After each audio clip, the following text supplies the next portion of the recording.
Hi guys and welcome back to the channel Deepak Yadav Education. Welcome to the Daily Hindu News and Editorial Analysis of 22nd of May 2024. तो guys आज है तारीख 22 मई 2024 और है Wednesday. देखेंगे आज के द हिंदू कंप्लीट न्यूज़पेपर को एनालाइज करेंगे। बट लेक्चर में आगे बढ़ने से पहले अगर आपको इस लेक्चर का पीडीएफ चाहिए तो क्या करना है, सबसे पहले डाउनलोड करना है टेलीग्राम, देन उसके बाद जाके सर्च बॉक्स में टाइप करना Deepak Yadav education UPSC. As you can see guys आपको ये वाला चैनल मिल जाएगा, इस पर क्लिक करना और जाकर इस चैनल को ज्वाइन कर लेना।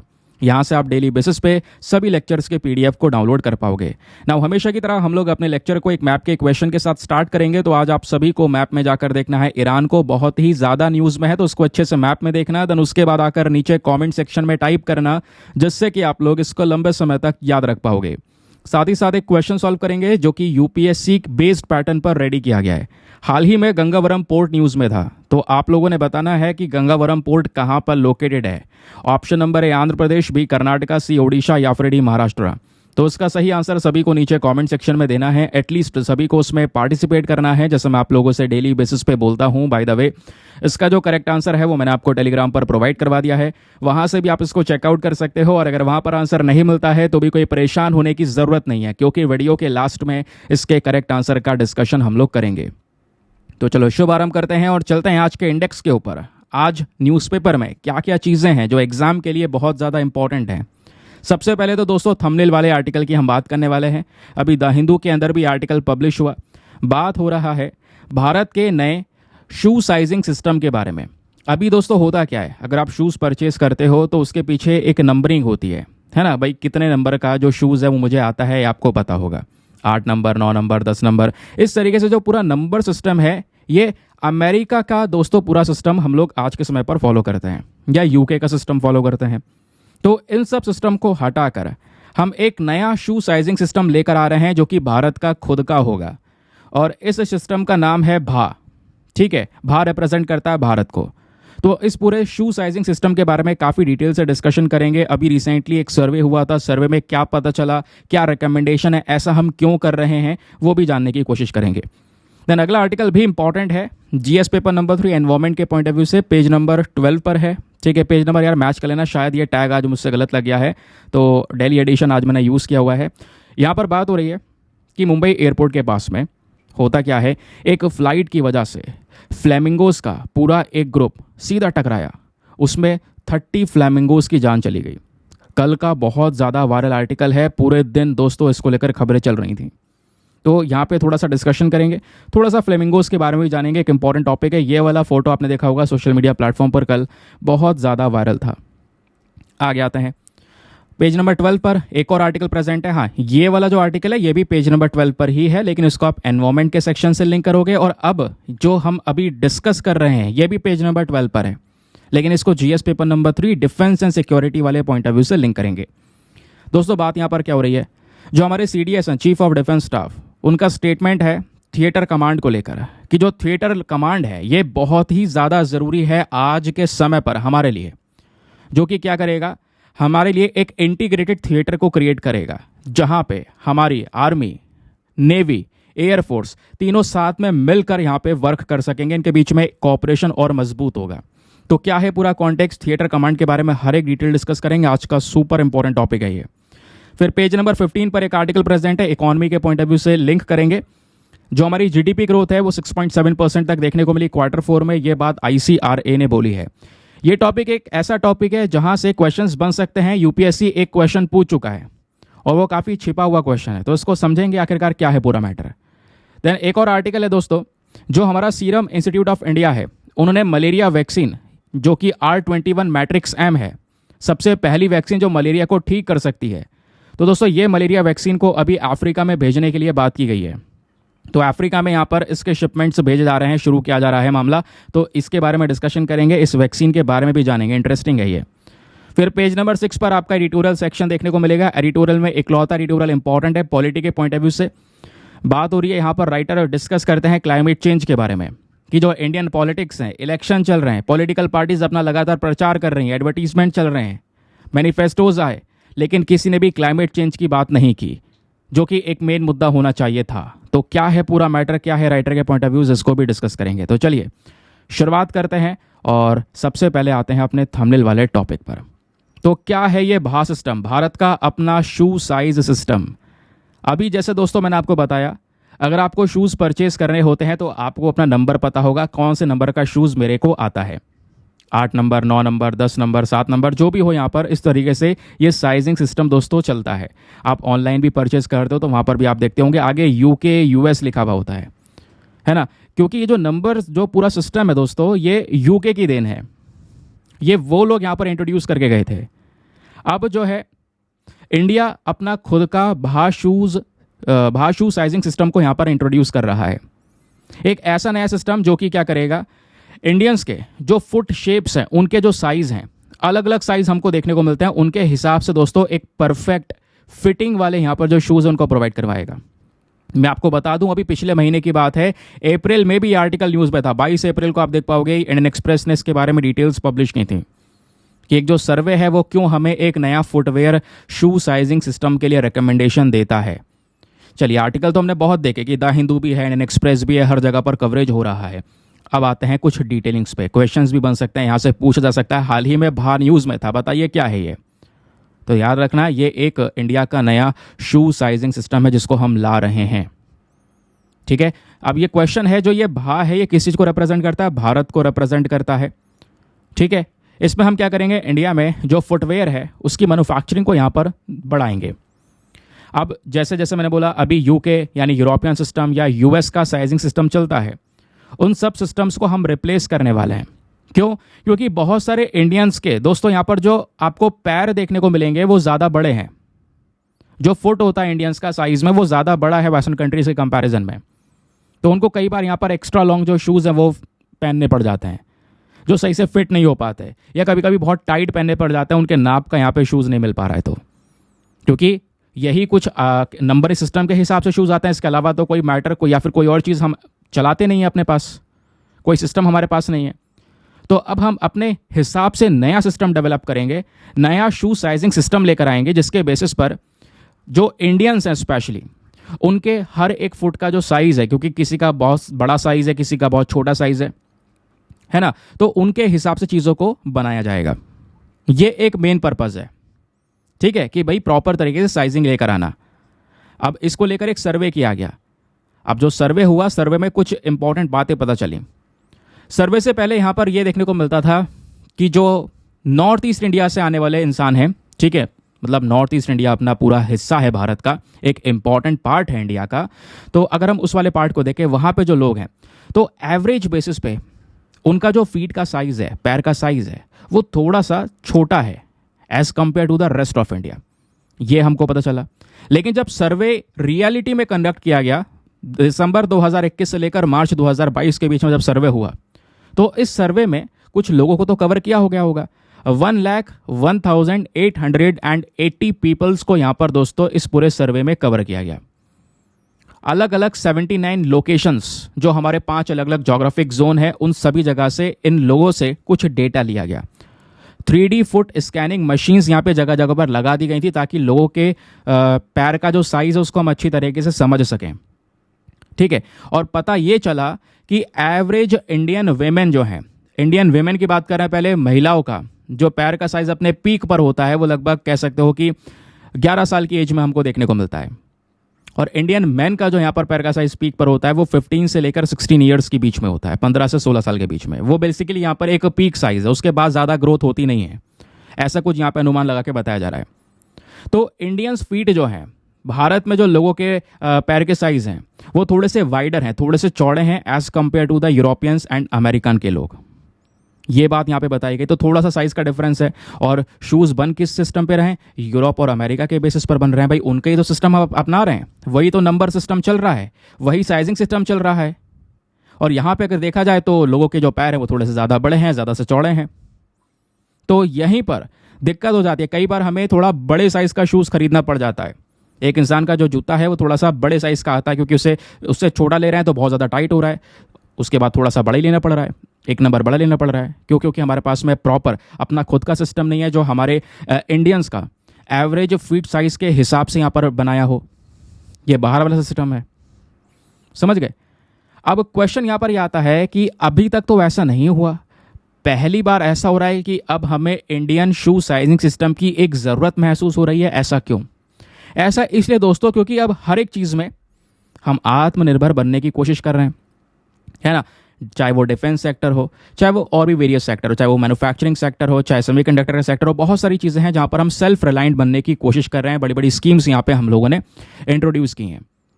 अब ये जो यूके वाला साइज सिस्टम है, ये ब्रिटिशर्स लेकर आए थे देश की आज़ादी से पहले, और वही यूके वाला साइज सिस्टम आज अपना रहे हैं। आप ऑनलाइन अपना कोई शू परचेस करो, उसमें नंबर आएगा कि अभी कितने नंबर का मंगाना है, आगे यूके लिखा हुआ होगा। तो इसके अकॉर्डिंग दोस्तों यहाँ पर चीज़ें हमें बदलनी है, क्योंकि साइज का भी डिफरेंस है और दूसरा ये वाला एक नया कॉन्सेप्ट भी हमको देखने को मिलता है। प्लस ये सिस्टम हम नहीं लेकर चल सकते। आज इंडिया दुनिया का मोस्ट पॉपुलेटेड कंट्री है, सबसे ज़्यादा आबादी वाला देश, एक सबसे बड़ा मार्केट है, मैन्युफैक्चरर्स हैं शूज़ के यहाँ पर, ठीक है। तो हम खुद से अपना एक सिस्टम डेवलप करना चाहते हैं। ये खुद हमें एक अर्जेंट नीड हमको देखने को मिलती है। ये सर्वे का कुछ डिटेल्स आई। अब क्वेश्चन यह है, जब सर्वे हुआ तो इन्होंने कुछ रिकमेंडेशंस दिए कि हमें क्या करना चाहिए। तो इन्होंने एक नया सिस्टम प्रपोज किया, भा, एक खुद का नया सिस्टम बनाओ जिसमें 8 प्रकार के साइज होंगे, 8 साइज के जूते बनेंगे जो हर एक इंडियंस को फिट हो जाएंगे उनके साइज के हिसाब से, ठीक है। तो जैसे यहाँ पर बच्चों के लिए 0 to 1 ईयर के लिए अलग होगा, बेबीज़ के लिए 1 to 3 ईयर्स के लिए, स्मॉल चिल्ड्रन के लिए 4 to 6 ईयर्स के लिए, चिल्ड्रन 7 to 11 ईयर्स के लिए, girls 12 to 13, boys 12 to 14, women 14 years and 14 साल के ऊपर जितनी भी महिलाएं हैं, मैन 15 ईयर्स और 15 साल के ऊपर जितने भी यहाँ पर लड़के हैं, ठीक है। तो इन सब के लिए यहाँ पर इस तरीके से 8 अलग अलग साइज़ मार्केट में आ जाएंगे, और वो 8 साइज़ ऐसे होंगे जो हर एक व्यक्ति को आराम से फिट हो जाएगा, यानी अपने साइज़ का, ऐसा नहीं है मतलब अपने साइज़ का फिट हो जाएगा, सिंपल सी बात है, ठीक है। अब दोस्तों एक इंपॉर्टेंट बात ये भी है, अगर हम इस नए वाले सिस्टम भा सिस्टम को हम खुद से अडॉप्ट कर रहे हैं तो इसका एक सबसे बड़ा एडवांटेज पता है क्या है? इसका एडवांटेज यहाँ पर आपको ये देखने को मिलेगा कि अभी जो साइजेस है मार्केट में वो कम हो जाएंगे। अभी हम जो इंग्लिश सिस्टम के हिसाब से चलते हैं तो 10 साइज प्रेजेंट हैं, और यूरोपियन सिस्टम के हिसाब से देखेंगे तो 7 साइज प्रेजेंट हैं। तो अभी क्या होगा दोस्तों, भा सिस्टम में टोटल 8 साइज होंगे, और वो 8 साइज हर एक व्यक्ति के नाप का यहाँ पर उसमें से जो 8 साइज है वो कवर कर लेगा, ठीक है। ये क्लियर हो गया। तो इनमें से आधे से ज़्यादा साइज की हमें ज़रूरत ही नहीं पड़ेगी। भाई इंग्लिश सिस्टम के 10 साइज लेकर चल रहे हैं, यूरोपियन सिस्टम के 7 साइज अपना रहे हैं, ये सब खत्म हो जाएगा, केवल 8 साइजेस को यहाँ पर लेकर चला जाएगा। अब क्वेश्चन यह है, ये जो भा है इसका करंट स्टेटस क्या है, क्या चल रहा है आजकल, कहाँ तक कहानी पहुँच चुकी है? तो Chennai based council of scientific and industrial research, जिसको बोलते हैं CSIR, and central leather research institute, जिसको बोलते हैं CLRI। तो दोस्तों चेन्नई बेस्ड जो बॉडीज़ हैं इन्होंने इस पूरे सर्वे को कंडक्ट किया था। सर्वे करने के बाद में इन्होंने अपनी सारी की सारी जो रिकमेंडेशंस थी वो department of promotion of industry and internal trade को भेज दिया कि भाई ये हमारी रिकमेंडेशन है। ये डिपार्टमेंट मिनिस्ट्री ऑफ कॉमर्स के अंडर में आता है। अब इस डिपार्टमेंट के पास में सारी डिटेल आ गई उस सर्वे की। इन्होंने क्या किया, वो सारी डिटेल भेज दी किसको, ब्यूरो ऑफ इंडियन स्टैंडर्ड्स को, BIS, वेरी वेरी इंपॉर्टेंट। अब BIS जो है दोस्तों, ये एक ऐसी इंडियन अथॉरिटी है जो इस प्रकार के साइज सिस्टम को अप्रूवल देती है, इसको लागू करती है। तो अभी यहाँ तक मामला पहुँच चुका है, जल्द से जल्द इसको फाइनलाइज भी किया जाएगा। आई होप समझ में आ चुका है बढ़िया तरीके से क्या चल रहा है ये पूरा भा सिस्टम के बारे में। चलिए आगे आते हैं नेक्स्ट आर्टिकल पर, लेकिन आगे बढ़ने से पहले एक इंपॉर्टेंट इन्फॉर्मेशन दोस्तों, अगर आप लोग हमारे पेड ग्रुप्स को ज्वाइन करना चाहते हैं तो आपके पास में बढ़िया मौका है इसको ज्वाइन करने का।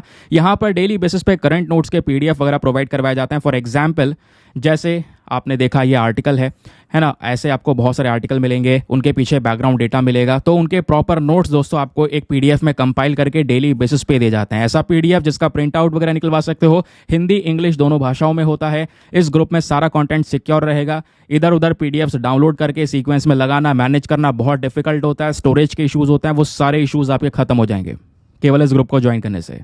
क्यों? इसमें सारा का सारा PDF, पुराने, आज के और भविष्य में आने वाले सारे PDFs डेट वाइज पड़े हुए हैं।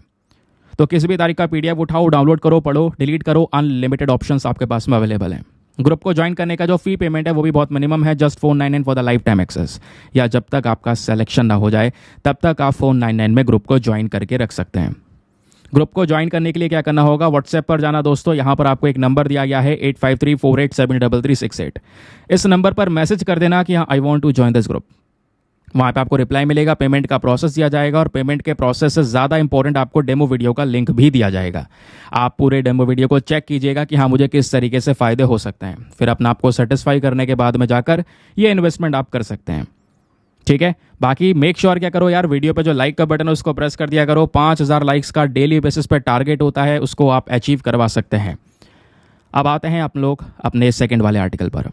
बात हो रही है एक न्यूज़ की जिसमें बताया गया है कि दुबई से मुंबई जाने वाली एक फ़्लाइट, होता यहाँ पर यह है कि मंडे में जब ये फ़्लाइट उड़ रही होती है तो बर्ड्स के, स्पेशली फ्लेमिंगोज की बात हो रही है, बर्ड्स का एक पूरा ग्रुप उड़ रहा था और उस पूरे ग्रुप से यहाँ पर वो फ्लाइट हिट कर जाती है। और हिट करते ही दोस्तों वहाँ पे जो 30 फ्लैमिंगोज थी, 30 फ्लैमिंगोज से ज़्यादा यहाँ पर ख़त्म हो गई, मर गई वो 30 फ्लैमिंगोज, और मरकर सीधा यहाँ पर गिरती हैं नीचे घाटकोपर एरिया में। ये आप देख पाओगे लोग किस तरीके से यहाँ पर मतलब उनको उठा रहे हैं। ये फ़ोटोज़ आपने कल देखे होंगे सोशल मीडिया पर, बहुत ज़्यादा चल रहे थे। तो अभी यहाँ पर ये पूरा जो मामला है इसको लेकर बहुत सारे आर्टिकल्स पब्लिश होने वाले हैं और गारंटी है आज जो तारीख है ना, जो भी तारीख है 22 तारीख है, वो लिख लेना।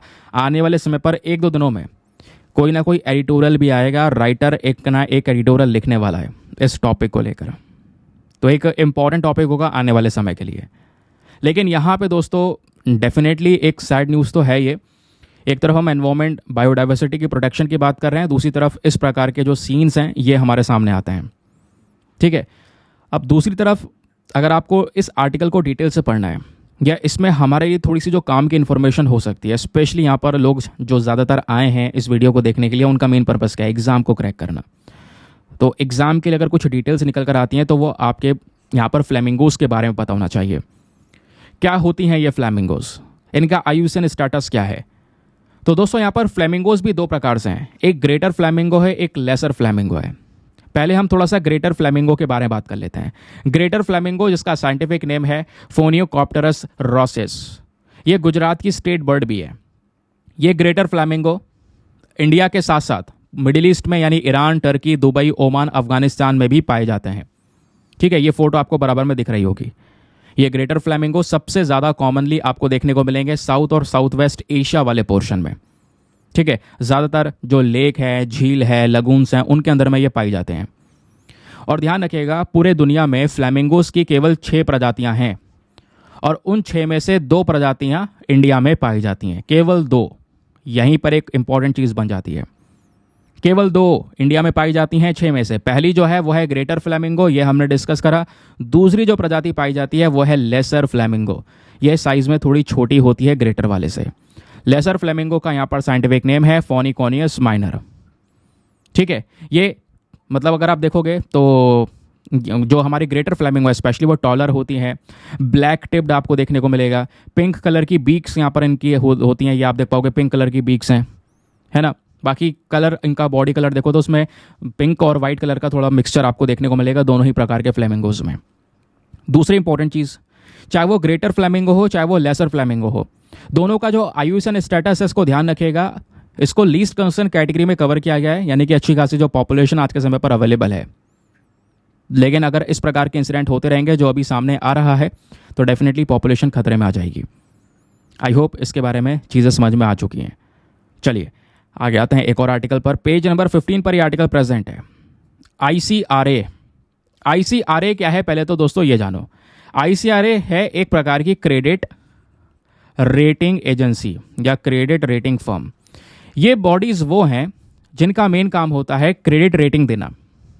भाई किसी ने पैसा अगर लिया है ना, तो फिर कह सकते हो यहाँ पर वो उधार कब तक चुका पाएगा, या रेटिंग देने का काम करना कि भाई ये जो इकॉनमी है वो किस लेवल पर ग्रो कर सकती है ना। तो ये ICRA ऐसी कई सारी बॉडीज़ हैं, ब्रिकवर्क का नाम आपने सुना होगा।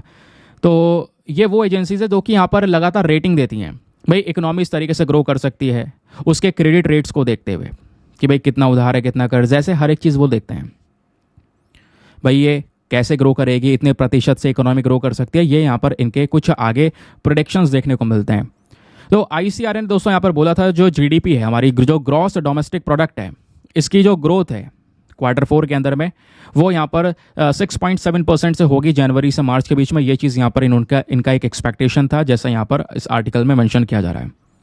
तो जीडीपी ग्रोथ Q4 के अंदर में 6.7% के आसपास देखने को मिली है। हालांकि जो जीडीपी है इस बार थोड़ी सी डाउनवर्ड चल रही है। इकॉनमी इस समय पर थोड़ा सा डाउन आपको देखने को मिलेगा, लो इकॉनमी चल रही है। लेकिन फिर भी जो हमारा 2023-24 का पूरे साल का जो ग्रोथ है वो भी 7.8% से रहेगा। ये बात भी ICRA का यहाँ पर कहना है। अब दोस्तों यहाँ पर क्या है ना, बहुत सारे परसेंटेजेस हैं कि इतने प्रतिशत से ग्रो करेगी, ये होगा वो होगा। ये परसेंटेजेस आपने कभी भी ध्यान नहीं रखने होते। एग्जामिनेशन में दोस्तों ये परसेंटेजेस कभी नहीं पूछे जाएंगे, ध्यान रखिएगा, कभी नहीं पूछे जाएंगे, ना कभी पूछे गए हैं। तो इकॉनमी के बेसिस पर जब भी कोई बात होती है तो वो जो डेटा में नंबर्स प्रेजेंट है ना, उनको याद कभी मत रखा करो। हर महीने ये चेंज होगा, इकॉनमी जैसे जैसे बढ़ेगी उसके हिसाब से इनके स्टेटमेंट चेंज होते रहेंगे कि हाँ भाई अब ये इतने % से ग्रो होगी, अब ये कम हो रही है, ज़्यादा हो रही है, वो ऐसे समय के साथ चेंज हो जाएगा। तो ये इंपॉर्टेंट नहीं होता है।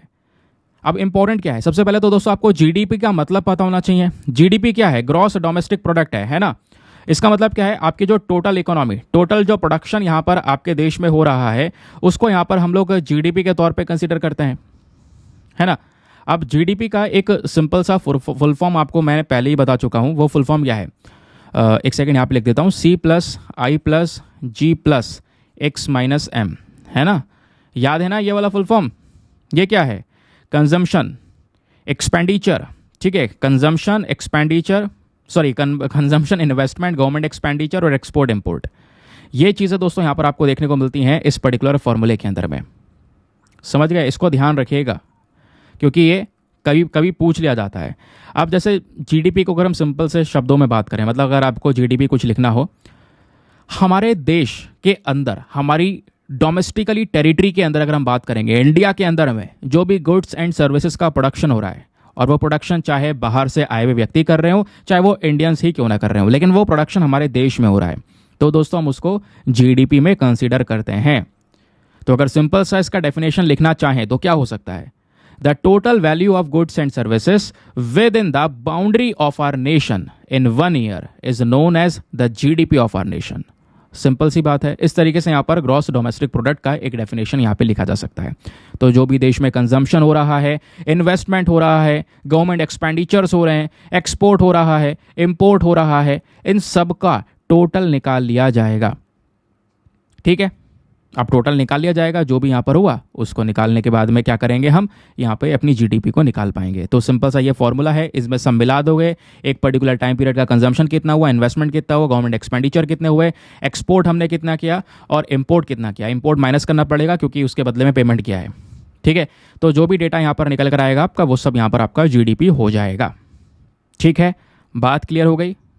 इंपोर्ट माइनस करना ज़रूरी है क्योंकि दोस्तों यहाँ पे हम जीडीपी में केवल प्रोडक्शन की बात कर रहे हैं। जो उत्पादन किया है आपने उसको काउंट किया जाएगा, जो हमने इंपोर्ट किया उसको काउंट नहीं करेंगे। समझ गए, आगे आते हैं। हाँ, ये तो आपका इस आर्टिकल का थोड़ा सा कॉन्सेप्ट क्लियर हुआ जीडीपी का। दूसरी चीज़ यहाँ पे जो ICRA है, ये क्या है, तो दोस्तों ये क्रेडिट रेटिंग फर्म्स हैं। ठीक है, अब ये क्रेडिट रेटिंग फर्म्स क्या होती हैं, ज़रा इसके बारे में ध्यान से सुनना। और जो क्वेश्चन यूपीएससी ने पूछा है वो कितने अजीब तरीके से पूछा था, इसको भी समझना। जो ये क्रेडिट रेटिंग है, ये क्या करता है, ये यहाँ पर एक बोरोवर जो उधार ले रहा है उसकी क्रेडिट वर्थिनेस को बताते हैं। भाई एक मान लो कोई देश है जिसने बहुत सारा उधार ले रखा है, कर्जा ले रखा है। अब उस देश की इकोनॉमी भी बहुत ज़्यादा डाउन चल रही है, भाई आसार ये नहीं दिख रहे कि वो पैसा चुका पाएगा, तो ये फर्म्स क्या करती हैं, उसकी रेटिंग डाउन कर देंगी। अब भाई कोई देश ऐसा है जिसने बहुत सारा उधार ले रखा है लेकिन इकोनॉमी भी उसकी स्ट्रांगली ग्रो हो रही है, दिख रहा है भाई वो पैसा चुका सकता है, उसके अंदर यहाँ पर ये पूरी ताकत है, पावर है, तो उसकी रेटिंग ऊपर हो जाएगी। तो इस तरीके से यहाँ पर ये एजेंसीज क्या करती हैं, क्रेडिट रेटिंग देने का काम करती हैं। ठीक है, अब ये रेटिंग एजेंसी के बारे में आपको बता दिया। इन रेटिंग एजेंसी का एक इंपॉर्टेंट रोल होता है, ध्यान से सुनिएगा। ये रेटिंग एजेंसी जिस भी कंपनी को अपनी रेटिंग देती है उसके हिसाब से इंपैक्ट पड़ता है। मान लो किसी कंपनी को रेटिंग अच्छी मिली है, मतलब वो कंपनी स्ट्रॉन्गर है और पैसा आएगा, उसके अंदर में इन्वेस्टमेंट आएगा। किसी की रेटिंग बहुत बेकार है तो उसमें से पैसा लोग निकाल लेंगे, लगेगा यार ये तो डूबने वाली है, पैसा नहीं चुका पाएगी। समझ गए, क्लियर हो गया, इस बात को ध्यान रखिएगा। अब क्वेश्चन यहाँ पर यह है दोस्तों, भारत में आपको 6 प्रकार की इस प्रकार की रेटिंग एजेंसीज देखने को मिलती हैं। हमारे देश में 6 क्रेडिट रेटिंग एजेंसीज हैं और वो 6 की 6 agencies securities and exchange board of India यानी सेबी के अंडर में आती हैं। सेबी वो बॉडी है जो हमारे स्टॉक मार्केट को कंट्रोल करती है। अब जो ये 6 क्रेडिट रेटिंग एजेंसीज हैं इंडिया में वो कौन कौन सी हैं? सबसे पहले क्राइसिल, देन ICRA जिसकी बात कर रहे थे, then CARE, then SMERA, then Fitch, then Brickwork. ये 6 एजेंसीज के नाम ध्यान रखिएगा। देखो क्यों कह रहा हूँ, यहाँ पे देखो यूपीएससी ने 2022 में, कोई ज़्यादा पुराना क्वेश्चन नहीं है, 2022 में पूछा गया था कि भाई आपके पास में 3 स्टेटमेंट्स है, बताइए इनमें से कौन सा स्टेटमेंट सही है। पहला, इंडिया में जो क्रेडिट रेटिंग एजेंसीज है इनको reserve bank of India regulate करता है, ये बात बोली गई। क्या ये सही है? भाई सीधा सीधा गलत है। क्यों गलत है? क्योंकि इंडिया में जो ये रेटिंग एजेंसीज हैं, या RBI रेगुलेट करता है या सेबी रेगुलेट करता है? भैया सेबी रेगुलेट करता है। तो पहला स्टेटमेंट हो गया हमारा गलत। दूसरा, एक रेटिंग एजेंसी है ICRA, क्या ये पब्लिक लिमिटेड कंपनी है? चलो आपको इसके बारे में नहीं पता, ठीक है, क्योंकि हमने इसके बारे में पढ़ा नहीं, चलो नहीं पता हमें। तीसरा देखो, जो ब्रेकवर्क रेटिंग है, क्या ये एक प्रकार की इंडियन क्रेडिट रेटिंग एजेंसी है? कहोगे हाँ, क्योंकि अभी तो पढ़ा था 6 एजेंसीज में एक ब्रेकवर्क भी तो था ना। तो थर्ड वाला सही है हमारा, पहला वाला गलत है, तीसरा वाला सही है, इतना हमको पता है। तो दोस्तों उस समय पर इस तरीके से स्टेटमेंट दिए गए थे आपको, ठीक है। उस समय पर क्यों बोल रहा हूं? क्योंकि अभी जो है यूपीएससी ने ऑप्शंस का पैटर्न चेंज कर दिया है ना। अभी जो एलिमिनेशन टेक्निक है वो बहुत कम इस्तेमाल होती है। उस समय पर एलिमिनेशन लगा करता था बहुत आराम से। अब मान लो तीनों में से एक ऑप्शन आपको नहीं पता लेकिन 2 के बारे में कंफर्म हो, तो आप उसके बेसिस पर यहां पर एलिमिनेशन लगा सकते थे। कैसे? अब ये देखिए जरा इसको, कि जब हमें पता है पहला वाला गलत है कि भाई इसको सेबी रेगुलेट करता है, RBI रेगुलेट नहीं करता, तो पहला वाला इसमें भी है, C में भी है, D में भी है, बस B में नहीं है, तो B वाला हमारा सही हो गया। यानी जो हमारा दूसरा वाला ऑप्शन है ये भी सही है। अब देखते हैं यहाँ पर, हो सकता है इस बार वापस से ये वाला जो पैटर्न है एलिमिनेशन वाला वो आ जाए, क्योंकि पिछली बार बहुत ज़्यादा क्रिटिसिज्म हुआ था। क्योंकि लास्ट ईयर जो हमने पेपर देखा था यूपीएससी का प्रीलिम्स का, उसमें एलिमिनेशन ज़्यादा इस्तेमाल नहीं हो रहा था, तुक्केबाजी बहुत हो रही थी, और तुक्केबाजी से सही भी हो रहे थे क्वेश्चन। तो देखते हैं, फिलहाल शायद ये पैटर्न वापस से आए, या हो सकता है उससे भी कठिन देखने को मिले, या कुछ भी देखने को मिल सकता है। भाई यूपीएससी अनप्रेडिक्टेबल है, कुछ नहीं कह सकते इसके बारे में, ठीक है। चलिए एक और आर्टिकल, बात हो रहा है सीरम इंस्टीट्यूट ऑफ इंडिया के बारे में। इन्होंने malaria vaccine R21 matrix M को अभी अफ्रीका भेजना शुरू किया है, जिस वजह से ये न्यूज़ में है। दोस्तों मलेरिया एक ऐसी बीमारी है जिसको लेकर सबसे ज़्यादा चिंता आपको अफ्रीका में देखने को मिलेगी। बहुत सारे केसेस साल ब साल निकलते हुए देखने को मिलते हैं। मलेरिया जो कि मच्छर की वजह से फैलने वाली बीमारी है, अभी तक इसके कोई वैक्सीन अवेलेबल नहीं थी, जिसकी वजह से लोगों की मृत्यु भी बहुत ज़्यादा हो रही थी। फिर थोड़े समय पहले ही यहाँ पर ये R21 मैट्रिक्स M वैक्सीन दोस्तों लाई गई है, और अभी हाल ही में वर्ल्ड हेल्थ ऑर्गेनाइजेशन ने भी यहाँ पर इस वैक्सीन को यूज़ करने का रिकमेंडेशन दे दिया। ये वैक्सीन किसने बनाई है? ये वैक्सीन डेवलप की गई है यूनिवर्सिटी ऑफ ऑक्सफोर्ड और साथ ही साथ में सीरम इंस्टीट्यूट ऑफ इंडिया। तो सीरम इंस्टीट्यूट ऑफ इंडिया का भी एक अहम रोल है। भारत और यूनिवर्सिटी ऑफ ऑक्सफोर्ड ने मिलकर साथ में इस वैक्सीन को डेवलप किया है, ठीक है। ध्यान रखिएगा इस मैट्रिक्स M वैक्सीन के बारे में। तो मैट्रिक्स M जो है ये क्या है? ये हमारे सैपोनिन का दोस्तों यहाँ पर एक कंपोनेंट है। अब ये सैपोनिन क्या है, जरा इसके बारे में थोड़ा सा यहाँ पर जानिएगा। होता यहाँ पर यह है कि हम एक पेड़ का इस्तेमाल कर रहे हैं, ठीक है, जो हमारा चिली पेड़ है, सॉरी एक पेड़ है जिसका नाम है कुलिजा। तो कुलिजा सैपोनेरिया ये एक पेड़ है चिली के अंदर। भाई चिली बेसिकली देश साउथ अमेरिकन कंट्री है। तो इस पेड़ के अंदर में दोस्तों यहाँ पर कुछ सैपोनिन्स मिलते हैं। उन्हीं सैपोनिन्स का यूज़ करके यहाँ पर इस वैक्सीन को डेवलप किया गया है। और ये जो सैपोनिन्स है जो इस पेड़ में पाए जाते हैं, उनका इतिहास अगर हम देखें तो बहुत स्ट्रॉन्ग है। उसका मेडिकल यूज़ में काफ़ी ज़्यादा इस्तेमाल किया जाता था। तो जो मैट्रिक्स M वाली जो वैक्सीन है दोस्तों, इसमें हम लोगों ने सैपोनिन का यूज़ किया है, सैपोनिन बेस्ड एडजुवेंट का। और इस सैपोनिन को किसने बनाया है? इसको डेवलप किया है नोवावैक्स ने, ठीक है, नोवावैक्स। एंड साथ ही साथ में इसका लाइसेंस दिया गया सीरम इंस्टीट्यूट को, ताकि वो एंडेमिक कंट्रीज में इसका यूज़ कर सकें। और आज के समय पर ये जो वैक्सीन है ऑलरेडी यहाँ पर ये लाइसेंस के तौर पर यूज़ की जा रही है घाना, नाइजीरिया एंड बुर्किना फासो के अंदर। अफ्रीका की कुछ कंट्रीज में ऑलरेडी ये वैक्सीन अवेलेबल है, ठीक है। ध्यान रखिएगा। तो इस मैट्रिक्स M में एक एडजुवेंट का यूज़ किया गया है, और वो एडजुवेंट क्या करता है? वो एडजुवेंट एक इंपॉर्टेंट इंग्रेडिएंट है आपके वैक्सीन का। वही सैपोनिन की बात कर रहे हैं। सैपोनिन के बिना ये वैक्सीन नहीं बन सकती थी। वो सैपोनिन वैक्सीन के लिए एक इंपॉर्टेंट चीज़ है जो आपके इम्यून सिस्टम को मजबूत करता है, ठीक है। तो ये जो यहाँ पर सैपोनिन है दोस्तों, ये आपके इम्यून सिस्टम को इतना ज़्यादा मजबूत कर देता है कि आपका इम्यून सिस्टम यहाँ पर आराम से पहचानने लगता है कि यहाँ पर वैक्सीन में क्या है। उसको लंबे समय तक याद रखता है, ताकि वैक्सीन आपको लंबे समय तक एक प्रोटेक्शन दे सके। तो ये जो मैट्रिक्स एम एडजुवेंट है, ये एडजुवेंट कहाँ से निकाला जाता है? सैपोनिन से। ये नेचुरली पाया जाता है कहाँ पर? जो हमारे पेड़ हैं कोलिजा सैपोनेरिया ट्री, चिली के अंदर में, उनकी छाल से इसको बनाया जाता है। ठीक है, तो ये कुछ बेसिक चीज़ें हो गई। वैक्सीन के बारे में आपने डिस्कस कर लिया। अब थोड़ा सा आगे आते हैं, थोड़ा सा मलेरिया के बारे में भी बात कर लेते हैं। ये भी तो इंपॉर्टेंट है, नहीं तो फिर आधा अधूरा रह जाएगा यह आर्टिकल। जब बात करते हैं मलेरिया की दोस्तों, तो मलेरिया भी यहाँ पर एक जानलेवा बीमारी है जो कि होती है प्लाज्मोडियम पैरासाइट की वजह से। स्पेशली जो फीमेल एनोफिलिस मॉस्क्यूटो है दोस्तों, ये मच्छर के काटने की वजह से ये बीमारी तेज़ी से ट्रांसमिट होती है, फैलती है। और मलेरिया सबसे ज़्यादा कॉमन है हमारे अफ्रीका में, साउथ ईस्ट एशिया में एंड साउथ अमेरिका में। ठीक है, और जैसे मैंने बोला प्लाज्मोडियम फैल्कीपेरम, ये वाला जो प्लाज्मोडियम है दोस्तों, ये सबसे ज़्यादा रिस्पॉन्सिबल है ज़्यादा मृत्यु के लिए। और मलेरिया के जो केसेस हैं उसमें सबसे ज़्यादा प्लाज्मोडियम वाइवेक्स के केसेस हमको यहाँ पे नज़र आते हैं। ठीक है, ये एक प्रकार के पैरासाइट्स हैं जिसकी वजह से ये बीमारियाँ फैल रही हैं, जो कि इन मच्छरों के काटने की वजह से यहाँ पर देखने को मिलता है। अब सिम्टम्स क्या हैं, इसके लक्षण क्या हैं?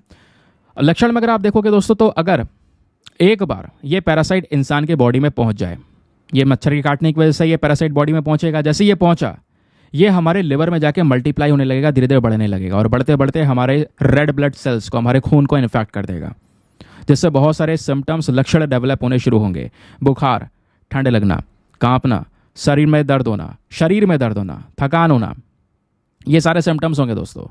और कुछ ऐसे सीवियर केसेस, कुछ ऐसे भयंकर केसेस आते हैं जहाँ पर ऑर्गन फेलियर होना स्टार्ट हो जाता है, इंसान की डेथ भी हो सकती है।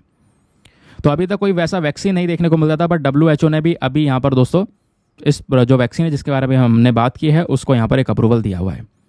ठीक है, ये हम लोगों ने डिस्कस कर ही लिया है, इसमें कुछ ज़्यादा खास बात है नहीं। हाँ, ये थोड़ा डिस्कस कर लेते हैं। इंडिया ने वैसे कई सारे एफर्ट्स लगाए, भारत बहुत सारी कोशिशें कर रहा है मलेरिया नाम की बीमारी को पूरी तरह से ख़त्म करने के लिए। उसके लिए हमारा national vector borne disease control programme आपको देखने को मिलेगा।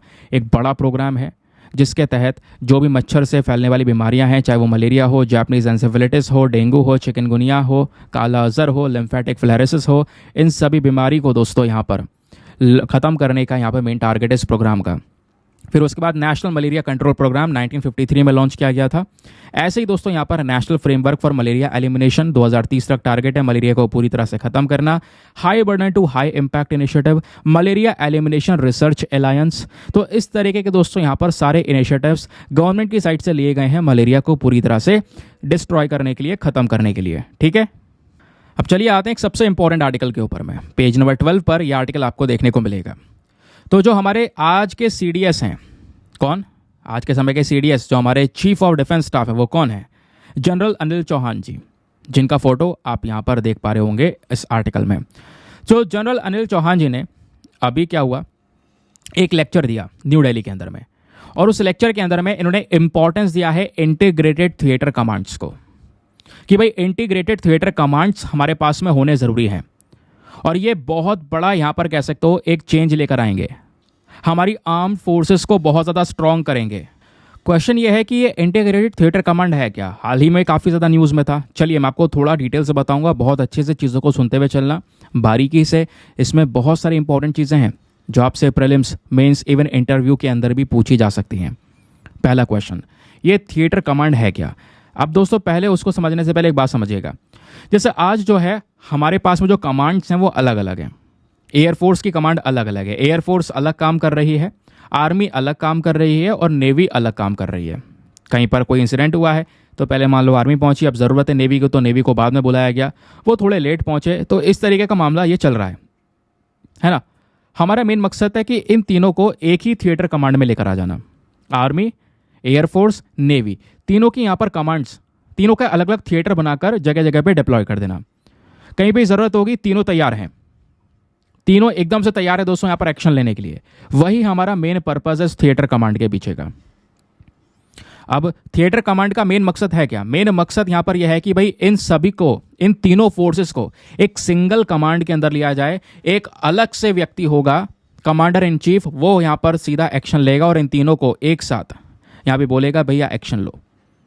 ठीक है, ये ज़रूरी भी है। जिस तरीके से सिचुएशन चेंज हो रहे हैं, है ना, मॉडर्न टाइम आ चुका है, बहुत सारी कंट्रीज ऑलरेडी अपना चुकी हैं, China, Russia, US, UK, France, ये सब इस कॉन्सेप्ट पे काम कर रहे हैं, थिएटर कमांड बना रहे हैं क्योंकि थिएटर कमांड का सबसे बड़ा फायदा यह है, आर्मी, नेवी और एयरफोर्स के बीच में मेल मिलाप बढ़ता है, कोऑर्डिनेशन बढ़ता है। वो अभी तो 3 हैं अलग अलग, फिर क्या होंगे, ये तीनों मिलकर एक बन जाएंगी। अगर इसको हम एक ही ब्रांच के अंडर में ले आएंगे, एक ही बॉडी के अंदर में ले आएंगे तो समझ गए। तो थिएटर कमांड क्या है, ये एक ऐसा कॉन्सेप्ट है जिसका मेन मकसद है कि तीनों सर्विसेज की कैपेबिलिटीज को साथ में जोड़ देना, तीनों की पावर को मिलाकर एक महापावर बनाना, army, air force and navy को मिला देना। ठीक है, तो ये जो थिएटर कमांड का यूनिट होगा, इसको कैसे क्रिएट किया जाएगा ये आपको समझ में आ गया। इस कॉन्सेप्ट के ऊपर में ये कंट्रीज ऑलरेडी काम कर रही हैं, मैंने आपको इसके बारे में बताया। अब एग्जाम्पल पे देखोगे तो हम क्या करेंगे, अभी अलग अलग 3 थिएटर कमांड्स बनाएंगे, ऐसा यहाँ पर अनुमान लगा के बताया जा रहा है। और 3 थिएटर कमांड, एक तो होगा हमारा वेस्टर्न थिएटर कमांड जो इस वाले हिस्से को देखेगा, एक होगा ईस्टर्न थिएटर कमांड जो इस वाले हिस्से को देखेगा, और एक होगा सदर्न थिएटर कमांड, ये इस हिस्से को देखेगा। तो ये 3 आपको बड़े बड़े कमांड्स देखने को मिलेंगे जो पूरे इंडिया की प्रोटेक्शन करेंगे। तो वेस्टर्न थिएटर कमांड में अगर आप देखोगे, इसमें सभी आर्मी और एयर के एसेट्स को, एयरफोर्स के एसेट्स को, क्योंकि यहाँ पे नेवी की जरूरत तो है नहीं, ये पूरा लैंड आपको एरिया देखने को मिलेगा, तो नेवी की जरूरत नहीं है यहाँ पर। तो एक ऐसा कमांड बनाया जाएगा जिसमें आर्मी और एयर वाले, एयरफोर्स को यहाँ पर साथ में मिला दिया जाएगा। तो चाहे वो पाकिस्तान वाला रीजन हो, पूरे पाकिस्तान को आराम से हम टैकल कर पाएंगे। फिर उधर ये वाला जो पोर्शन आप देख पाओगे, यहाँ पर भी हम अपने आर्मी और एयरफोर्स का पूरा कमांड तैयार कर लेंगे जो चाइना को फेस करेगा इस वाले रीजन से, या दूसरे कंट्रीज को फेस करेगा। ये होगा ईस्टर्न थिएटर कमांड, क्योंकि यहाँ पर अगेन ऊपर कोई समुद्र का हिस्सा है नहीं, इसलिए नेवी की जरूरत नहीं है। नेवी की जरूरत पड़ेगी यहाँ से नीचे, जो हमारा पेनिनसुलर इंडिया वाला पोर्शन है यहाँ पर। तो यहाँ के लिए बनाएंगे सदर्न थिएटर कमांड, इसमें आर्मी और नेवी के साथ साथ एयरफोर्स, तीनों को मिला दिया जाएगा। ये पूरे पेनिनसुलर इंडिया को देखने का काम करेंगे। तो क्या है, आपस में इंटीग्रेशन बढ़ गया नहीं बढ़ गया। और अभी क्या है दोस्तों, अभी यहाँ पर देखो, अभी ना अलग अलग है। अभी भी कमांड देखोगे तो एयरफोर्स की कमांड ये है ना, आर्मी की कमांड ये अलग बैठी है, फिर उसके बाद फिर एयरफोर्स की कमांड बैठी है, आर्मी की कमांड ये है, नेवी की कमांड अलग है, फिर नेवी की कमांड अलग है। अलग अलग कमांड्स आपको देखने को मिलेंगे, अलग अलग यूनिट्स आपको देखने को मिलेंगे, सब फैले हुए हैं। तो इससे अच्छा इन सब को शामिल करके एक मजबूत यूनिट बनाना। एक यूनिट पूरा ये वाला पोर्शन देखेगा, एक यूनिट पूरा ये वाला पोर्शन देखेगा, और एक यूनिट पूरा ये वाला पोर्शन देखेगा। 3 वे में दोस्तों यहाँ पर इन थिएटर कमांड्स को मैनेज करने के बारे में बताया गया है। कहोगे ये कॉन्सेप्ट आया कहाँ से, बढ़िया लग रहा है। ये कॉन्सेप्ट दोस्तों बहुत पुराना है, अभी तक काम नहीं हो पाया इस पे वाले ही। मैं आपको बताऊं, 15 दिसंबर 1999, ये आप देख पाओगे टाइमलाइन, 15 दिसंबर 1999 जो कारगिल रिव्यू कमेटी थी, इनकी जो रिपोर्ट आई थी, उसी रिपोर्ट में रिकमेंडेशन था कि भाई हमें नेशनल सिक्योरिटी के लिए इस तरीके का एक कॉम्प्रहेंसिव वर्क करना ज़रूरी है। हमें अपने डिफेंस मैनेजमेंट में कुछ स्ट्रक्चरल चेंजेस करना ज़रूरी है। हालांकि डायरेक्टली थिएटर कमांड का कॉन्सेप्ट नहीं आया, लेकिन स्ट्रक्चरल चेंज करने के लिए बोला गया। यानी कहानी शुरू हो चुकी थी 1999 में बदलाव करने की। फिर फाइनली यहाँ पे आप देख पाओगे एक कमेटी आती है, शेखातर कमेटी। तो जो शेखातर कमेटी थी दोस्तों, यही वो कमेटी थी जिन्होंने रिकमेंडेशन किया कि हम एक सीडीएस की पोस्ट बनाएंगे, chief of defence staff. CDS की पोस्ट बनाने के साथ साथ यहाँ पर एक थिएटर कमांड भी बनाएंगे। तो क्वेश्चन बन सकता है आपसे कि भाई पहली बार बताओ वो कौन सी कमेटी थी जिसने सीडीएस और साथ ही साथ में थिएटर कमांड बनाने का रिकमेंडेशन दिया। तो वो थी दोस्तों यहाँ पर शेखातर कमेटी, लिख लेना जहां चाहो तो। ठीक है, अब क्वेश्चन यह है कि आज के समय का सिचुएशन क्या है। प्रेजेंट समय का मैंने आपको दिखा दिया है। भाई प्रेजेंट समय पर इंडिया के पास में 17 अलग अलग कमांड है, लेकिन वो सिंगल काम कर रहे हैं, अकेले अकेले काम कर रहे हैं। और 2 ट्राई सर्विस कमांड है, 2 थिएटर कमांड्स मतलब ट्राई सर्विस वाली देखने को मिलती हैं, बट उनके काम अलग है, वो न्यूक्लियर वेपन्स वगैरह के मामले को हैंडल करते हैं। अब जैसे जो 17 सिंगल कमांड्स हैं, उनमें से 7 तो हमारी आर्मी की कमांड्स हैं, एयरफोर्स की 7 है और नेवी की 3 कमांड्स हैं। ठीक है, 2 ट्राई सर्विस कमांड है, एक अंडमान निकोबार आइलैंड्स में अंडमान निकोबार कमांड, दूसरा यहाँ पर आपको देखने को मिल जाएगा हमारा स्ट्रेटेजिक फोर्स कमांड। ये न्यूक्लियर वेपन्स को लेकर डील कर रहे हैं, मामला थोड़ा सा अलग है। तो थिएटर कमांड्स अभी भी सही तरीके से इंप्लीमेंटेड नहीं है, 2 कमांड्स हैं लेकिन उनका काम अलग है। आर्मी अलग है, एयरफोर्स अलग है, नेवी अलग है, सब तीनों यूनिट्स अलग अलग काम कर रही हैं। हमारा मेन मकसद है तीनों को साथ मिलाना, लेकिन तीनों का अलग अलग तरीके से बंटवारा करना, तीनों को मिलाकर। समझ गए। अब क्वेश्चन यहाँ पर यह आता है कि इस थिएटर कमांड की ज़रूरत क्या पड़ गई हमें। इससे क्या होगा, हम मिलिट्री के रिसोर्स को अच्छी तरीके से यूज़ कर पाएंगे। आने वाले भविष्य के वॉर्स के लिए। क्योंकि अभी दोस्तों क्या है, नेवी कमांड देखने को मिलेगा वो केवल नीचे नीचे है। मान लो यहाँ पर कोई ऊपर इशू होता है बॉर्डर्स के ऊपर में, तो यहाँ पे अब अपनी आर्मी शुरू काम कर रही है। दूसरे कमांड्स अलग अलग जगह पर, उनको बुलाने में टाइम लग जाएगा, वो कब तक पहुंचेंगे यहाँ तक। इस तरीके से यहाँ पर हमें क्या करना होगा, तीनों को साथ में इंटीग्रेट करना होगा और अलग अलग एरियाज़ को सौंपना होगा। और वो अलग अलग एरियाज़ किस नाम से जाने जाएंगे वो ऑलरेडी मैंने आपको बताया। समझ गए? अभी अगर आप देखोगे तो आर्मी, नेवी और एयरफोर्स ये तीनों अलग अलग कानून के माध्यम से गवर्न किए जाते हैं। जैसे आर्मी के लिए आर्मी एक्ट 1950 है, नेवी के लिए नेवी एक्ट 1957, एयरफोर्स के लिए एयरफोर्स एक्ट 1950। ये तीनों अलग अलग एक्ट्स के माध्यम से गवर्न होता है। अब क्या होगा, अगर हम इंटीग्रेटेड बनाएंगे तो एक नया यहाँ पर एक्ट आ जाएगा दोस्तों, जहाँ पर तीनों को इंटीग्रेट कर दिया जाएगा। इन तीनों के ऊपर एक व्यक्ति होगा जो यहाँ पर इनको ऑर्डर देगा। ठीक है, इसका एक और फायदा देखने को मिलेगा, जो फाइनेंशियल कॉस्ट दोस्तों वो काफ़ी ज़्यादा कम हो जाएगी। आज अगर आर्मी या एयरफोर्स को देखें तो इनके 7 अलग अलग कमांड्स हैं, नेवी के केवल 3 कमांड्स हैं, है ना। तो वो चीज़ें यहाँ पर थोड़ी सी बैलेंस हो पाएंगी, ये भी यहाँ पर बोला जा रहा है। प्रोसेस टाइम कंज्यूमिंग अभी के समय पर देखने को मिलता है, वो चीज़ें खत्म हो जाएंगी। फाइनेंशियल कॉस्ट यहाँ पर कम होने लगेगी, है ना, ये बताया गया। उसके अलावा हमारे पास में कुछ और ट्राई सर्विस ऑर्गेनाइजेशंस होनी चाहिए, जैसे defence intelligence agency, defence cyber agency, defence space agency, ऐसे भी यहाँ पर कमांड्स होने ज़रूरी हैं। तो इसके लिए प्रॉपर एक्ट लेकर आया गया था 2023 में, पिछले साल। उस एक्ट का नाम पता होगा, इंटर सर्विसेज ऑर्गेनाइजेशन एक्ट। तो यहाँ पर एक जॉइंट सर्विस कमांड बनाने की बात की गई थी, जैसे मैंने आपको इसके बारे में ऑलरेडी बताया। ठीक है, और ये जो पूरा जॉइंट सर्विस कमांड बनेगा ये किसके अंडर में आएगा, कमांडर एंड चीफ के अंदर में। यानी कि इस पूरे कमांड के ऊपर एक कमांडर एंड चीफ होंगे जो यहाँ पर एक्शन लेने के लिए बोलेंगे। मेन पावर्स हमारे कमांडर इन चीफ या ऑफिसर इन कमांडर के पास में होगी इस पूरे के पूरे मामले को या पूरे कमांड को संभालने के लिए। ठीक है, उसके अलावा एलिजिबिलिटी क्या क्या है, तो इसके लिए एलिजिबिलिटी क्राइटेरिया जैसे यहाँ पर आप देख पाओगे, जो general officer of the regular army होने चाहिए, है ना। मतलब कमांडर इन चीफ जो बनेंगे, कमांडर इन चीफ मेन व्यक्ति जो बनेंगे, जो सबको मैनेज करेंगे, पूरे इंटीग्रेटेड थिएटर कमांड को मैनेज करेंगे, है ना। उसके लिए यहाँ पर कुछ एलिजिबिलिटी क्राइटेरिया होगा, जैसे वो जनरल ऑफिसर होने चाहिए रेगुलर आर्मी के, above the rank of brigadier. उसके अलावा फ्लैग ऑफिसर होने चाहिए नेवी के लिए। उसके अलावा एयर ऑफिसर या air officer above the rank of group captain. और नेवी के ऑफिसर की जब बात हो रही है तो rank of admiral of the fleet, admiral, vice admiral या रेयर एडमायरल होने चाहिए। तो ये कुछ एलिजिबिलिटी है कि भाई ये एलिजिबिलिटी क्राइटेरिया पूरा करते हैं तो उनको ये कमांड सौंपी जा सकती है, उसका कमांडर इन चीफ बनाया जा सकता है। ठीक है, इसका इंपॉर्टेंस क्या है, इंपॉर्टेंस समझ ही चुके हैं भैया। यूटिलाइजेशन आराम से हो पाएगा, रिसोर्सेज का बढ़िया तरीके से यूज़ कर पाएंगे, कॉस्ट कम हो पाएगी, कम्युनिकेशन बढ़ेगा, तीनों में मेल मिलाप और ज़्यादा मजबूत हो पाएगा। वो यहाँ पर मेन पर्सपेक्टिव है। समझ में आ गया ना क्या होता है थिएटर इन कमांड। कई बार आर्टिकल न्यूज़ में आ चुका है, सोचा आज अच्छे से क्लियर ही कर दिया जाए। चलिए आते हैं नेक्स्ट आर्टिकल पर। आज का इंपॉर्टेंट एडिटोरियल है ये। अब ये एडिटोरियल है ओइशिक दासगुप्ता साहब ने इस एडिटोरियल को लिखा है। अब ये बात करते हैं किसके बारे में, चलिए बताता हूँ। एक एक करके हर एक पॉइंट को सुनते हुए चलना, बहुत अच्छे से मैं लाइन टू लाइन हर एक चीज़ एक्सप्लेन करता हुआ चलूँगा। जो हमारे राइटर है वो ये बोलते हैं भैया जो इलेक्शन है लोकसभा 2024 के, वो इलेक्शन स्टार्ट हो चुके हैं। अभी भैया 5वां फेज़ आपको देखने को मिलेगा। 5वां फेज़ भी ख़त्म हो चुका है जनरल इलेक्शन का। और 2 तरफ बड़ी बड़ी पार्टीज आपको देखने को मिल जाती हैं हमारे देश में, एक तरफ बीजेपी, दूसरी तरफ यहाँ पर कांग्रेस। लेकिन दोनों पार्टीज में एक सबसे बड़ा क्रिटिकल इशू निकल कर आया है, वो है क्लाइमेट चेंज। क्लाइमेट चेंज आज के समय का एक सबसे गंभीर मुद्दा है, आप सभी को पता है ना। जो क्लाइमेट चेंज है दोस्तों, यानी टेम्परेचर का बढ़ना, गर्मी लगातार बढ़ रही है, तापमान इंक्रीज हो रहा है, जिसका सीधा सीधा असर एनवायरमेंट पर पड़ रहा है। तो क्वेश्चन यहां पर यह उठा, दुनिया भर में एनवायरमेंटल क्राइसिस बढ़ रहे हैं और एनवायरमेंटल क्राइसिस बढ़ने के पीछे का एक सबसे बड़ा एग्जाम्पल आप देख पाओगे। हाल ही में सोनम वांगचुक जी न्यूज़ में थे, पता होगा। सोनम वांगचुक जी क्या कर रहे थे, वो यहाँ पर प्रोटेस्ट कर रहे थे कि भाई लद्दाख में जो इकोलॉजी है वो लगातार डिग्रेड हो रही है। लेकिन यहाँ पर वो बात कर रहे थे क्लाइमेट एक्शन लेने की, भाई फटाफट कोई एक्शन लीजिए, हमारे क्लाइमेट को, हमारे एनवायरमेंट को प्रोटेक्ट कीजिए। अब दोस्तों यहाँ पर हुआ क्या, यहाँ पे मिस्टर वांगचुक बार बार एनवायरमेंटल सिक्योरिटी की मांग करते रह गए, बट किसी ने भी यहाँ पर कुछ भी नहीं सुना, ना ही यहाँ पर कुछ किया गया।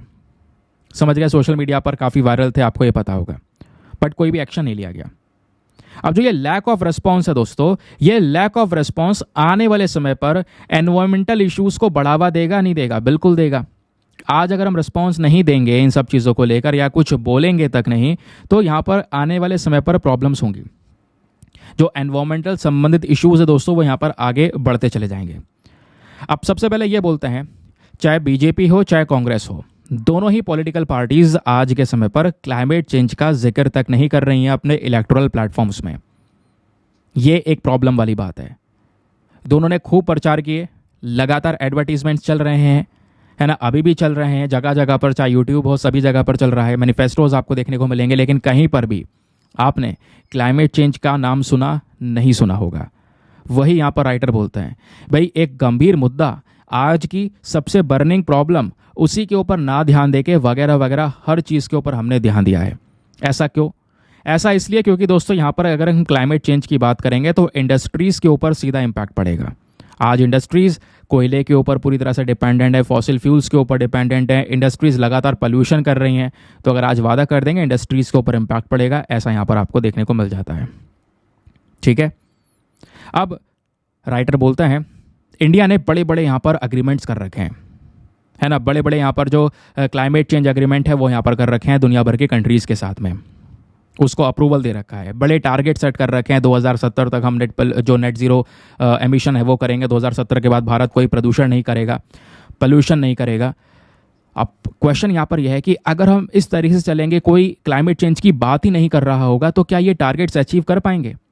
आप 2070 की बजाय 2090 तक भी टारगेट रख पाओगे तो भी नहीं अचीव कर पाओगे अगर आप एक्शन नहीं लोगे, क्योंकि यहाँ पे ऑलरेडी हम बहुत सारे एमिशंस कर चुके हैं। अभी ग्रो करना ज़रूरी है, बट एक्शन लेने भी ज़रूरी है, अदरवाइज 2070 भी आ जाएगा, हम कोई एक्शन नहीं ले पाएंगे।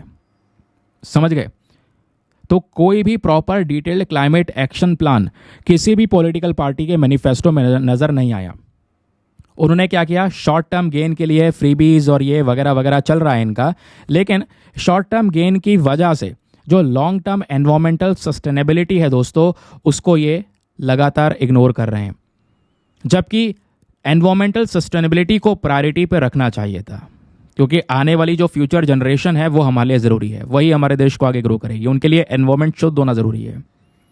अगर वो एनवायरमेंट अच्छा नहीं मिलता है उनको, आगे जाकर बहुत सारी डिजीज़ वगैरह वगैरह प्रॉब्लम्स यहाँ पे नज़र आएंगी, जिसकी वजह से सीधा इम्पैक्ट पड़ेगा देश भर की, दुनिया भर की इकॉनमी के ऊपर में। ठीक है, ये क्लियर हो गया। अब जो भी चुप्पी साध रखी है क्लाइमेट चेंज के ऊपर में इस पूरे इलेक्टोरल डिस्कशंस के अंदर में, वो बिल्कुल यहाँ पर एक सैड है और एक दुख देता है हम क्लाइमेट चेंज एक्टिविस्ट्स को, एनवायरमेंटल एक्टिविस्ट्स को। ऐसा यहाँ पर राइटर बोलते हैं। राइटर बोलते हैं कि भाई देखो, हमें एक प्रॉपर क्लाइमेट स्ट्रेटजी की, बहुत डिटेल रणनीति की ज़रूरत है, जहाँ पे टफ डिसीजंस लेने होंगे, हार्ड डिसीजंस लेने होंगे।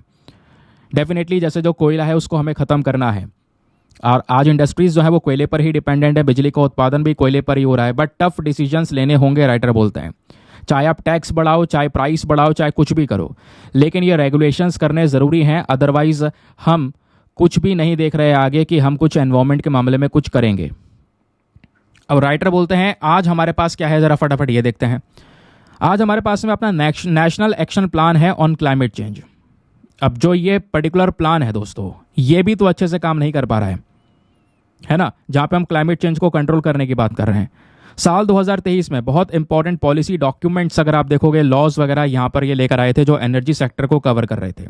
नेशनल इलेक्ट्रिसिटी प्लान लेकर आया गया, नेशनल ग्रीन हाइड्रोजन मिशन लेकर आया गया, एनर्जी को बचाने के लिए अमेंडमेंट एक्ट किया गया।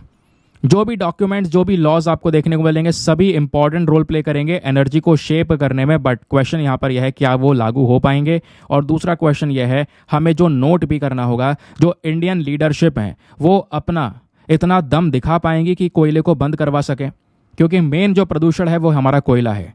किसमें इतना दम है कि वो यहाँ पर कोयले को फेस आउट करने का कमिटमेंट दिखा सके, क्योंकि ऐसा कुछ दिखाई नहीं दिया किसी भी पॉलिटिकल पार्टीज़ के मैनिफेस्टोज़ के अंदर में। ये बात यहाँ पर राइटर ने मेंशन की। अब ये बोलते हैं इंडिया एज अ नेशन अगर आप देखोगे तो अभी भी जो नंबर ऑफ सिटीजन्स हैं हमारे पास में जो प्रॉपर पॉलिसीज़ की डिमांड करते हैं वो बहुत कम है। हमें यहाँ पर सही से सोचना होगा। क्लाइमेट एक्शन के ऊपर में डिस्कशंस करने होंगे, बड़े बड़े प्लेटफॉर्म्स पर डिबेट्स करनी होंगी, इसके बारे में ज़्यादा से ज़्यादा अवेयरनेस हमको फैलानी होगी, क्योंकि लोगों में अभी तक इसका कोई अवेयरनेस ही नहीं है। नॉर्मल लोग कहेंगे अरे क्या हो रहा है, सब कुछ चल तो रहा है, पहले ही चल रहा है, अभी भी चल रहा है, क्या दिक्कत है। बट इम्पैक्ट पड़ रहा है। हाल ही में आपने देखा वेनेजुएला नाम का जो देश है, साउथ अमेरिकन जो कंट्री है, ये पहला देश बना जहाँ से ग्लेशियर्स पूरी तरह से ख़त्म हो गए। इसके बारे में ऑलरेडी मैंने इंडियन एक्सप्रेस के वीडियो में आपको पढ़ाया भी था, समझ गए। तो राइटर कह रहे हैं जागरूकता फैलाना हमारे लिए सबसे ज़्यादा ज़रूरी है, लोगों को इसके बारे में बताना ज़रूरी है, बड़े प्लेटफॉर्म्स पर इसके बारे में डिस्कशंस करने ज़रूरी है। क्योंकि सुप्रीम कोर्ट ऑफ इंडिया के पास में एक केस गया था MK Rajneet Shah and others versus Union of India. ये केस था दोस्तों मार्च 2024 का। इस केस को देखते हुए सुप्रीम कोर्ट ऑफ इंडिया ने रूल किया और बोला कि जो पीपल ऑफ इंडिया हैं, भारत देश के जो नागरिक हैं दोस्तों, उनके पास में राइट है, अधिकार है। वो क्या है? Right to be free from the adverse effects of climate change. हमारे पास में ये राइट है कि हम जो क्लाइमेट चेंज के इफेक्ट हैं उसके खिलाफ में हमको प्रोटेक्शन मिले। और ये राइट्स मिलते हैं आर्टिकल 21 से, आर्टिकल 14 से। ये फंडामेंटल राइट्स हैं। इनकी बात कौन करेगा? गवर्नमेंट को करनी चाहिए थी, वो यहाँ पर इनकी बात नहीं कर रहे। तो ये जो फंडामेंटल राइट्स हैं, इनकी सुरक्षा कौन करेगा? तो इनकी सुरक्षा के लिए भी अगर हम देखें तो यहाँ पर आज क्लाइमेट चेंज एक बर्निंग टॉपिक होना चाहिए था, लेकिन कह सकते हो ये सैड बात है कि इस पर कोई डिस्कशंस नहीं है। तो राइटर बोलते हैं फिर क्या करें? आज के समय से जो चैलेंज है इंडिया के लिए वो है कि भाई एक बहुत बड़ा जो गैप है उसको यहाँ पर पूरी तरह से भरना। कि भाई जो इलेक्टोरल पॉलिटिक्स है और क्लाइमेट पॉलिसी है, दोनों के बीच में एक बहुत बड़ा गैप सा है कि भाई जो पॉलिटिक्स है वो क्लाइमेट चेंज की बात नहीं कर रही है। उस गैप को भरना हमारा एक इम्पॉर्टेंट काम होने वाला है। मीडिया इस मुद्दे को उठा सकती है बहुत ज़्यादा, है ना, बहुत ज़्यादा यहाँ पर कवरेज यहाँ पे मीडिया कर सकती है, क्लाइमेट चेंज का मुद्दा उठा सकती है। जो रिपोर्ट्स आ रही हैं उनको दिखाया जा सकता है। बड़े बड़े आर्टिकल, वेनेजुएला के अंदर में ये हुआ, ग्लेशियर्स खत्म हुए, ज़्यादा जगह पर आर्टिकल कवर ही नहीं हुआ। फालतू के मैटर्स काफ़ी जगह पर कवर करे गए। जो इंपॉर्टेंट जो इवेंट्स हो रहे हैं क्लाइमेट चेंज में, क्लाइमेट चेंज की वजह से समस्याएं खड़ी हो रही हैं, उसके बारे में दोस्तों कहीं पर भी कवरेज नहीं देखने को मिलेगा। तो जो ये इलेक्शन है या जो पॉलिटिक्स है, यहाँ पर क्लाइमेट चेंज का मुद्दा समझ लो नेशनल डेवलपमेंट की बात हो रही है। ठीक है, कोई भी पॉलिटिकल पार्टी इस मुद्दे को उठाती तो समझो यहाँ पर एक बहुत बड़ी बात है। लोग समझेंगे यहाँ पर कि हाँ वो देश के डेवलपमेंट के लिए, आगे भविष्य के लिए यहाँ पर कुछ सोच रही है। ठीक है, तो ये यहाँ पर दासगुप्ता साहब का आर्टिकल है। आई होप आपको क्लैरिटी मिल चुकी होगी। ज़्यादातर लोग यहाँ पर सहमत होंगे क्योंकि डेफिनेटली एक मेन मुद्दा है तो क्लाइमेट चेंज, जिसको टैकल करना आज के समय पर ज़रूरी है। और रियलिटी भी यही है कि लोग क्लाइमेट चेंज को बहुत हल्के में ले रहे हैं क्योंकि आर्टिकल्स बहुत ज़्यादा आ चुके हैं ना, हर रोज़ बात हो रही है, लेकिन बहुत ज़्यादा हल्के में यहाँ पर इस टॉपिक को लिया जाता है। लेकिन डेफिनेटली एक कंसर्निंग सिचुएशन भी है। चलिए, अब बात आती है यहाँ पर वैसे जो आज का न्यूज़पेपर है वो हमने समाप्त कर लिया है। न्यूज़पेपर के जो भी इंपॉर्टेंट आर्टिकल्स है वो सब कवर कर लिए हैं। इवन मैंने कुछ एक्स्ट्रा आर्टिकल्स भी लगाए थे बीच बीच में। मलेरिया वैक्सीन वाला आपने देखा होगा, भाषु सिस्टम के बारे में देखा होगा, है ना, क्योंकि आज न्यूज़पेपर में कुछ खास चीज़ें नहीं थी, इस वजह से मैंने यहाँ पर ये अलग से भी आर्टिकल ऐड करे, लेकिन वो भी द हिंदू के ही हैं, प्रीमियम आर्टिकल्स हैं वो। अब आते हैं प्रैक्टिस वाले क्वेश्चन पर। क्वेश्चन ये था गंगावरम पोर्ट ये कहाँ पे लोकेटेड है? तो दोस्तों इसका सही उत्तर है ऑप्शन नंबर ए, आंध्र प्रदेश। अब आप लोगों से एक क्वेश्चन है, आंध्र प्रदेश कितने स्टेट्स के साथ में बाउंड्रीज को शेयर करता है? पहले तो वो नंबर बताना, फिर वो कौन कौन से स्टेट्स हैं, उन स्टेट्स का नाम फटाफट नीचे कमेंट सेक्शन में लिखो। ये काम करना है आप लोगों को। चलिए आगे आते हैं। बाकी स्टार्टिंग मैंने बोला था भाई मैप में आज आपको ईरान को देखना है, तो ईरान के बारे में चलो थोड़ा सा डिस्कशन कर लेते हैं। ईरान कहाँ पर है? ईरान यहाँ पर दोस्तों आपको ये देश देखने को मिलेगा जो हाल ही में कई सारे कारणों की वजह से न्यूज़ में आया। यूएस के सैंक्शन की वजह से, इंडिया ईरान के 4 बार अग्रीमेंट की वजह से, फिर साथ ही साथ में अभी ईरान न्यूज़ में है, वहाँ के जो प्रेसिडेंट हैं इब्राहिम रईसी, उनकी डेथ हुई है, हेलीकॉप्टर क्रैश हुआ है उसकी वजह से। तो ईरान के अगर हम पॉलिटिकल फीचर्स को देखते हैं तो ईरान के आसपास बहुत सारे कंट्रीज़ हैं जो कि इसके साथ में बाउंड्रीज को शेयर करते हैं। जैसे नॉर्थ साइड अगर देखेंगे तो आर्मेनिया, अजरबैजान एंड तुर्कमेनिस्तान, ये 3 देश ईरान के साथ में ऊपर से बाउंड्री शेयर करते हैं। और ईस्टर्न साइड से Afghanistan and Pakistan, west side से इराक है और नॉर्थ वेस्ट से टर्की है। अब चलिए मैं इसको मैप में एक बार दिखा देता हूँ। तो इस ईरान के मैप को देखो, बहुत सारी कंट्रीज है जो बॉर्डर्स को शेयर कर रही हैं। वेस्टर्न साइड से हो गया यहाँ पर तुर्कमेनिस्तान, अफगानिस्तान एंड साथ ही साथ में पाकिस्तान। ऊपर ये कैस्पियन सी हो गया, इधर अजरबैजान, आर्मेनिया, फिर आ गया Turkey, then Syria, Iraq, Kuwait. ये कुछ कंट्रीज आपको दोस्तों यहाँ पर देखने को मिल जाएंगी। मतलब सीरिया भी नहीं है, कुवैत भी नहीं है, बाउंड्रीज को शेयर नहीं कर रहा है, वो आसपास है, वो मैरीटाइम बाउंड्रीज को शेयर कर रहे हैं। बाउंड्री शेयर कर तो रहा है कुवैत, लेकिन ये समुद्र वाली बाउंड्री है। कतर भी इस तरीके से मैरीटाइम बाउंड्रीज को शेयर कर रहा है। तो ईरान की जो मैरीटाइम बाउंड्रीज है वो किस किस के साथ में लगती है? Bahrain, Kuwait, Oman, Qatar, Saudi Arabia के साथ में। ठीक है, उसके अलावा आसपास वाटर बॉडीज क्या हैं? तो ईरान के पास में गल्फ ऑफ ओमान भी है और पर्शियन गल्फ भी है। ठीक है, गल्फ ऑफ ओमान और पर्शियन गल्फ यहीं पर पास में आपको दोस्तों देखने को मिल जाता है। ये आप देख पाओगे ईरान है, ये हो गया गल्फ ऑफ ओमान नीचे, और ये हो गया पर्शियन गल्फ। इसमें देखें तो ये हो गया गल्फ ऑफ ओमान, ये हो गया पर्शियन गल्फ। ठीक है, आगे आते हैं। फिर उसके बाद ईरान के जोग्राफिकल फीचर्स के बारे में। यहाँ पे जो सबसे ऊंचा माउंटेन है, सबसे ऊंची चोटी है, वो है दोस्तों माउंट दमवंद। ये एल्बुर्ज माउंटेन रेंजेस में आता है, जो बहुत सारी पहाड़ियाँ उसमें से माउंट दमवंद सबसे ऊंची चोटी है। और कह सकते हो ये एक हाईएस्ट वॉल्केनो भी है पूरे मिडिल ईस्ट के अंदर में। ईरान की कुछ मेजर नदियां हैं, डेज, कारके, कारून एंड दियाला। ये कुछ मेजर नदियां आपको देखने को मिलती हैं। नेचुरल रिसोर्सेज की बात करेंगे तो ईरान इसलिए भी इंपॉर्टेंट है, भारत के रिलेशंस इसलिए भी ईरान के साथ में ज़रूरी है, क्योंकि ईरान में बहुत सारे नेचुरल रिसोर्सेज के भंडार देखने को मिलते हैं, जैसे oil and natural gas, coal, chromium, copper, iron ore, lead, manganese, zinc and sulphur. ये सब नेचुरल रिसोर्सेज यहाँ पर पाए जाते हैं। तो दोस्तों ये बात हो गई प्लेसेस इन न्यूज़ के बारे में। आई होप आपको हर एक चीज़ बेहतरीन तरीके से क्लियर हुई है। तो चलिए इसी के साथ में करते हैं लेक्चर को समाप्त और मिलते हैं आपसे अगले वीडियो में। आज के लिए bye bye, have a nice day, thank you and जय हिंद।